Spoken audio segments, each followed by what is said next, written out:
So good morning students, मेरे प्यारे विद्यार्थियों। आज जो न्यूमेरिकल हम डिस्कस करेंगे उस न्यूमेरिकल को बहुत बार सीबीएसई अपने एग्जाम में पुट कर चुकी है। जो क्वेश्चन पेपर रिसेंटली अभी 2017 में भी आया था, उस पेपर में भी इस क्वेश्चन को पूछा गया था। कई बार इस क्वेश्चन को रिपीट किया जा चुका है, तो इसीलिए as per request of my dear students I am coming here to discuss this numerical along with you. क्या है वो न्यूमेरिकल, आप मेरी बैक स्क्रीन पर देख पा रहे हैं। बहुत ही इंपॉर्टेंट न्यूमेरिकल है, तो आइए बिना टाइम वेस्ट किए देखते हैं इस न्यूमेरिकल को कि कैसे इस न्यूमेरिकल को सोल्व किया जाएगा। The numerical is two fixed point charges plus 4e and plus e units are separated by a distance a. Where should be the third point charge be placed for it to be in equilibrium? क्या कह रहा है वो हमें कि हमारे पास दो point charges है। पहला है हमारे पास प्लस 4e, मैं दो पॉइंट ले लेता हूं। This is the point A and this is the point से बी। दो पॉइंट चार्जेस है plus 4e and plus e units. A point के ऊपर मैंने रख लिया प्लस 4e को और बी पॉइंट के ऊपर रख लिया मैंने प्लस e को। तो मैंने दो चार्जेस मैंने आपको यहां दिखा रहा हूं। एक चार्ज है प्लस 4e और दूसरा चार्ज है हमारे पास plus e units which is to be placed at point a and b। दो पॉइंट्स के ऊपर मैंने इसको रख लिया। कितने डिस्टेंस से सेपरेटेड है ये? a डिस्टेंस से सेपरेटेड है। इनके बीच में जो डिस्टेंस है वो हम मान लेते हैं कि कितना है, a है। a सेंटीमीटर मान लेते हैं या a डिस्टेंस मान लेते हैं। Where should be the third point charge be placed? कहां रखें तीसरे पॉइंट चार्ज पार्टिकल को ताकि for it to be equilibrium, कि वो इक्विलिब्रियम में आ जाए। मींस जिस पॉइंट के ऊपर हम चार्ज पार्टिकल को रखेंगे वो पॉइंट के ऊपर रखने के बाद उस चार्ज पार्टिकल के ऊपर कोई भी फोर्स ना लगे, नेट फोर्स उसके ऊपर कितना हो, 0 हो। इट मींस वो पार्टिकल हमारा इक्विलिब्रियम में हो। क्वेश्चन को दोबारा से समझेंगे। दो पॉइंट चार्जेस है, एक है प्लस 4e और दूसरा है प्लस e। दोनों को एक दूसरे से मैंने a डिस्टेंस के ऊपर रख लिया। एक अनदर चार्ज पार्टिकल है, मान लेते हैं q। Let us consider another charge particle से प्लस q। वो कह रहा है कि उसको मैं इन दोनों के बीच में कहां रखूं कि वो पार्टिकल मेरा इक्विलिब्रियम में आ जाए। अब ये तो आपको क्लियर है कि जब भी उस पार्टिकल को इसके बीच में रखेंगे तो it can feel some interaction forces due to plus e and due to plus 4e। तो अगर ये दोनों फोर्सेस बराबर हो जाएं तो क्या वो पार्टिकल इक्विलिब्रियम में नहीं आ जाएगा? तो मैंने मान लिया कि let us consider a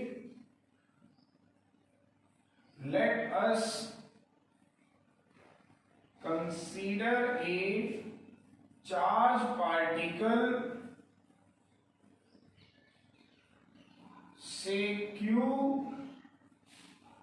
is placed at point P,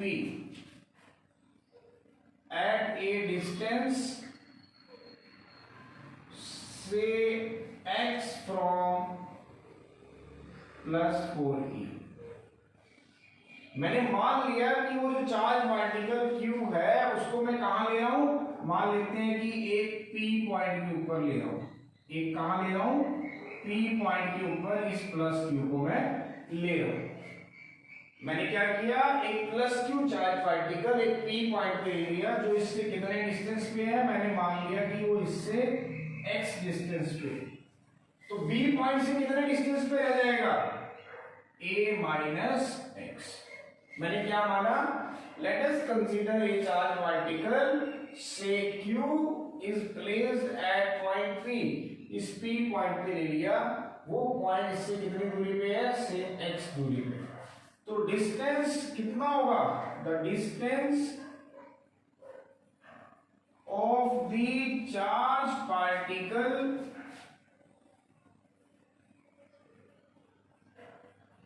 plus q from plus e at b is कितना होगा a माइनस एक्स। और मैंने मान लिया कि इस प्लस 4e की वजह से जो इस पे फोर्स लग रहा है वो कितना है F1, और इस प्लस e की वजह से जो इस पे फोर्स लग रहा है वो कितना है F2। मैंने मान लिया late F1 be the force acting on charge particle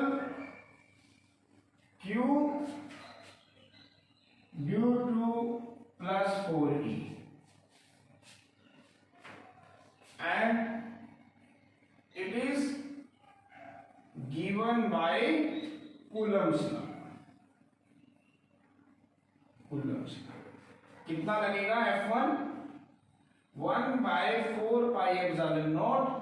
Now what is Q1? That is 4e। Now what is Q2? That is q upon distance का square, x का square।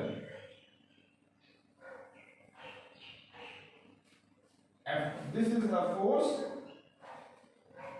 acting on the charge particle plus q due to plus 4e। ठीक है, तो ये वो force है F1 जो उस प्लस q पे लगेगा, किस तरफ, towards away from towards B, towards B की तरफ लगेगा। इसी तरह मैंने मान लिया कि इस Q के ऊपर इस प्लस E की वजह से जो फोर्स लगता है वो क्या है F2 है। Let F2 be the force acting on the charge particle plus q by plus e।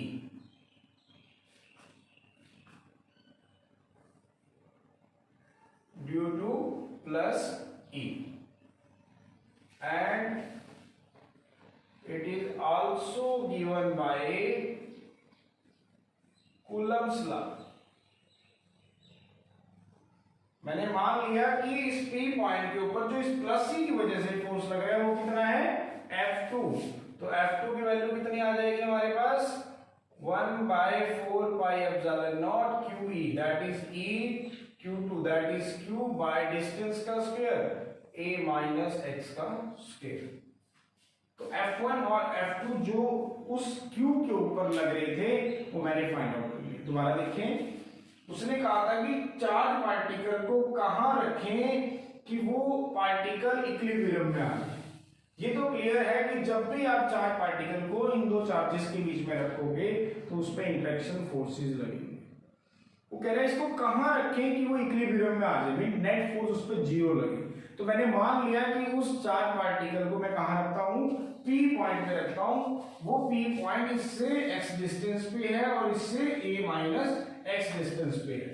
तो जब मैंने इस पे रखा तो वो पार्टिकल क्या था, इक्विलिब्रियम में था। इसका मतलब जो नेट फोर्स था वो कितना लगा था, जीरो। इसका मतलब F1 क्या थे, F2 थे। तो फॉर द पार्टिकल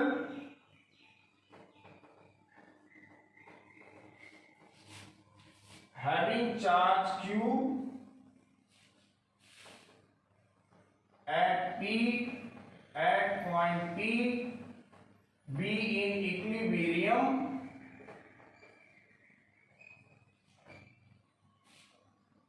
तो F1 is equal to F2। तो नेट फोर्स कितना होना चाहिए इसके ऊपर, जीरो।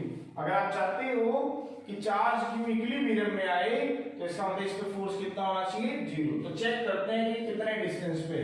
तो F1 is equal to F2 करो ना। What is F1, that is 1 by 4 pi epsilon naught 4e into q by distance का square, that is x square, and this is again 1 by 4 pi epsilon naught e into q by a minus x का whole square. तो 1/4 पर epsilon not से 1/4 पर epsilon not कटेगा आपका, ई से आपका ई कट जाएगा, तो ये वैल्यू आएगी क्यू से क्यू कटेगा, तो आपकी वैल्यू आएगी 4/x² is equal to 1/a minus x इसका whole square, taking square root on both side, taking square root on both side, दोनों साइड पे स्क्वायर रूट लो तो कितना बनेगा आपके पास, root of 4/x² is equal to root of 1/1a minus x का whole square. It means 2/x is equal to 1/a minus x। तो मल्टीप्लाई करें, 2a minus 2x is equal to x और x is equal to 2a/3। इसका मतलब वो जो particle है q plus q, इस प्लस 4 से कितनी दूरी पे होना चाहिए, 2a/3 की दूरी पे होना चाहिए। अगर वो पार्टिकल इस प्लस 4 से 2a/3 के डिस्टेंस पे होगा तो उस पार्टिकल के ऊपर जो नेट फोर्स लगेगा वो 0 होगा। It means the particle is to be in equilibrium. तो यही हमारा क्वेश्चन था कि चार पार्टिकल Q को कहाँ रखें कि वो पार्टिकल के ऊपर जो नेट फोर्स है वो 0 लगे, मींस पार्टिकल इक्विलिब्रियम में आए। तो मैंने बता दिया आपको इस आर्टिकल के थ्रू, हमने क्या देखा, if x is 2a/3 means if the charge particle plus q is at a distance say 2a/3 from this plus 4a, then the particle is to be in equilibrium. It means the net force acting on the particle is 0. तो यही हमारा numerical था। So my dear students, मैं ये videos आप तक जल्दी ही पहुंचा दूंगा और उम्मीद है कि ये वीडियो आपके इस न्यूमेरिकल को सोल्व करने में आपकी पूरी मदद करेगी। और मेरे प्रिय विद्यार्थियों, मुझे उम्मीद है कि आपको मेरी सभी वीडियोस पसंद आ रही होंगी और मेरी पूरी कोशिश है कि वो नियमित रूप से आप तक पहुंचती रहें ताकि आपके जो भी फिजिक्स के डाउट्स हैं, जो भी न्यूमेरिकल से रिलेटेड प्रॉब्लम्स हैं, वो सॉर्ट आउट हो सके। So for the clearance of your doubts of physics, see my YouTube videos and subscribe it maximum to your friends, your colleagues, and share it also, and also subscribe my channels so that you can also take advantage of my these videos. धन्यवाद।